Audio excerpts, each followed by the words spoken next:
Hello, it's your friendly neighborhood host JT Wheatley back again for another episode of the History of Comics podcast, this time with the life of J. Paul Jackson.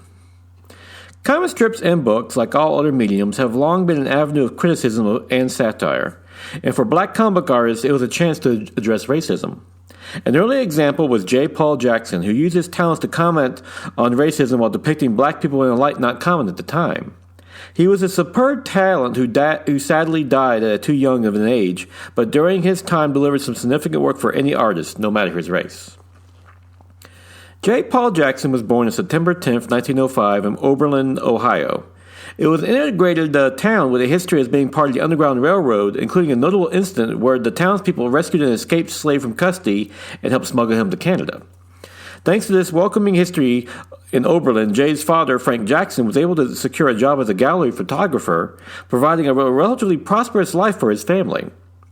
This didn't help young Jay avoid labor himself, as at the age of 13 he was working in the railroad driving spikes near Columbus, Ohio, and later moved to Pittsburgh to work in a steel mill. He attended Ohio Wesleyan University for 1 year in Delaware, Ohio, while also driving a mail truck and even finding time for a brief and unsuccessful career as a boxer. Jackson later married Ida Line Smith, his college sweetheart, on July 14, 1925. J. Paul Jackson started out as a successful business as a sign painter, along with becoming a featured artist for the Pittsburgh Courier, until he suffered from lead poisoning from the paint he used. This led to Jackson to move his family to Chicago, Illinois to paint posters for the Warner Brothers theater chain. However, tragedy would strike around this time when his wife, his father, and his first child would all die before Jackson was just 22 years old, leaving him to raise his infant daughter, Carrie Lou, alone. Even worse, Jackson lost his job in 1933 when the Great Depression set in, forcing him to give up his classy apartment in Brownsville to move to south side of Chicago in the first-class Southway Hotel. Despite these hardships, Jackson continued to pursue his artistic career, getting a temporary job painting murals for the Old Mexico exhibit at the Center of a Progress International Exposition, while also submitting drawings to Abbott's Monthly, which he had been doing back since the 1920s, a high-class black magazine published by Robert S. Abbott, who also owned the Chicago Defender. This eventually got Jackson a job for nearly 20 years on the Chicago Defender, and even put him in charge of the cartoon section in 1934. His personal life picked up as well, as he met Eleanor Poston at the paper, who was a secretary in the circulation department.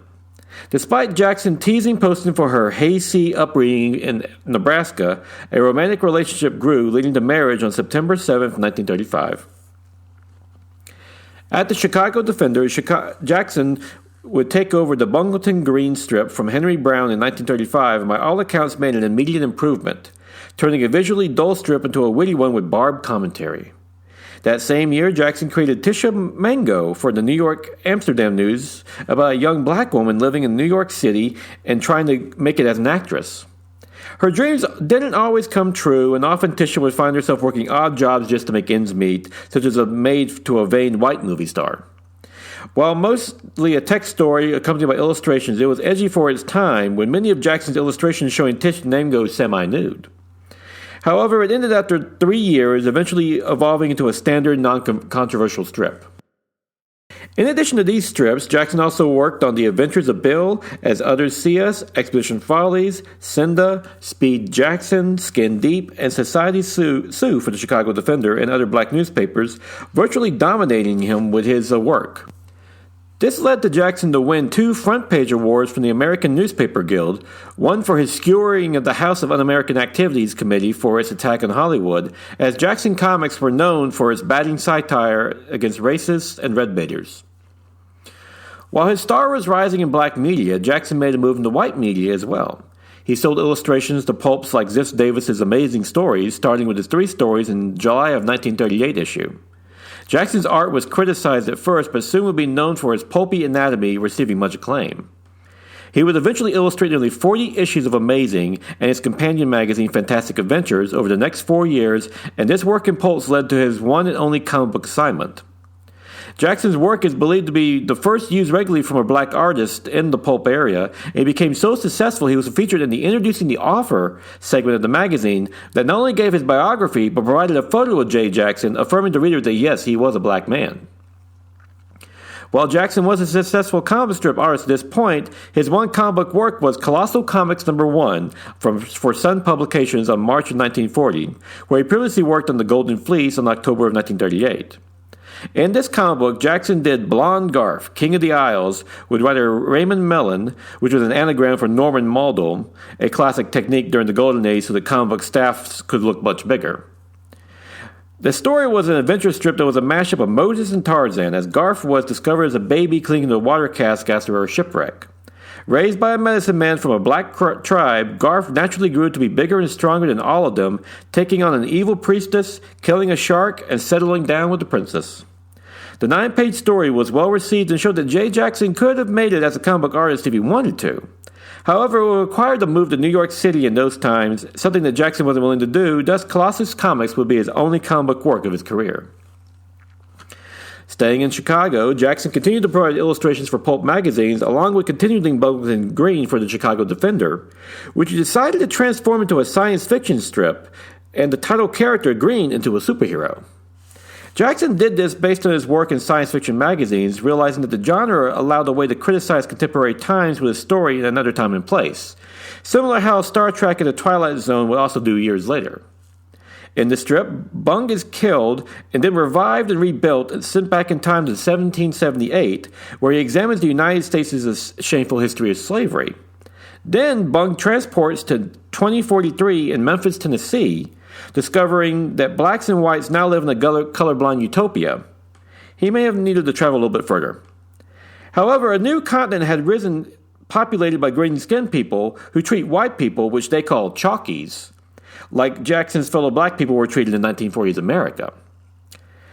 This was, of course, a nice, biting commentary using science fiction to make a commentary of racism of the times. However, all this would be erased in 1947 when Jackson left the strip, and with the later writers and artists claiming it was all a dream. In addition to this work, though, Jackson started doing So What, an editorial cartoon about Black America, and Billy Ken, a mischievous kid strip, along with Cream Puff, a boxing strip inspired by Jackson's own failed boxing career. Reading like a more realistic black version of Joe Palooka. Jackson would also produce posters for the U.S. Treasury Department during World War II to sell bonds. Next, Jackson produced the strip The Ravings of Professor Doodle, a 2-panel strip about a curmudgeonly old man. On October 16, 1948, Jackson did Glamour Town, a premiere magazine in the Defender magazine section about Hollywood, California, complete with a cover by Jackson of a black bathing beauty. This prompted his move to the West Coast in 1949, and Glamour Town's acerbic commentary showed that the Midwestern Jackson had a bit of a time adjusting to living in Los Angeles. He would live and work in Los Angeles for the rest of his life, except for a few trips to Mexico to paint murals. In 1950, Jackson did the Who's Who's of Colored America with a 2-page montage and later did illustrations for Who's Who in the United Nations. In 1951, Jackson joined the staff of the California Eagle, where he did Girly Gags, a single-panel strip about a young black woman, and Home Folks, a large panel cartoon about a suburban black family. Both strips ran to the Defender after they were repurposed in 1954. Jackson later worked at Telecomics, an animation company that developed a method of turning comic strips into cartoons for television. There, he produced a 13-part film, The Search for Christ, that debuted in the late of 1952. In addition, he did Glamour Girls postcards for postcard publisher Color Picture of Boston. On May 15 of 1954, J. Paul Jackson suffered a heart attack, dying the next morning at the age of 49. He left behind a number of Girly Gags and Home Folk strips, which his widow had the Defender republish a year after his death, along with being syndicated to other black newspapers. It is a pity that Jackson died so young, as his talent was still emerging and one could only wonder how much farther he could have gone. Despite the racism of his times, Jackson managed to make great inroads into comic books and pulp illustrations, and his legacy as one of the first black artists to do so remains significant to this day. I would like to thank the chief source for this episode, Invisible Men, the trailblazing black artist of comic books by Ken Quattro, which features a great biography of J. Paul Jackson and numerous other black comic book artists, and must own for any comic book fan.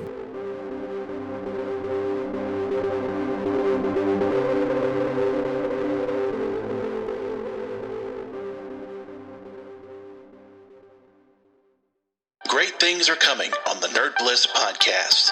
We're changing up our presentation while keeping the candidness that you enjoy. We'll cover all your favorite shows and movies, with maybe a few surprises along the way.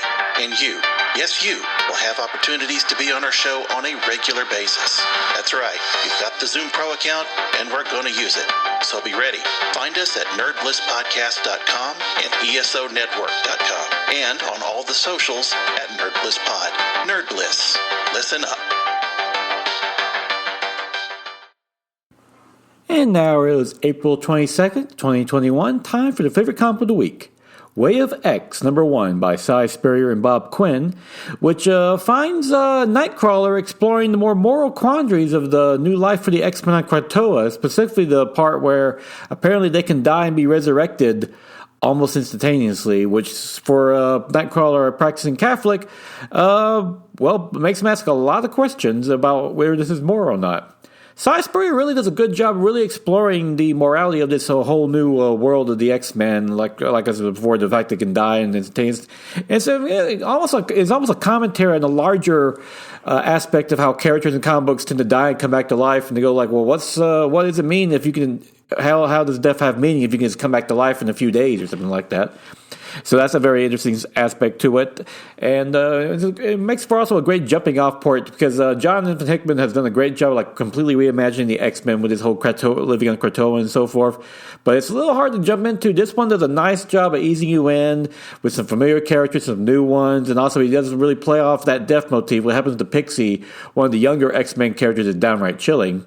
And it's matched great by Bob Quinn's pencils, which look gorgeous, a great depiction of the world in general, and a great depiction of Nightcrawler, who's honestly one of the great X-Men characters. It's the great moral center and so forth.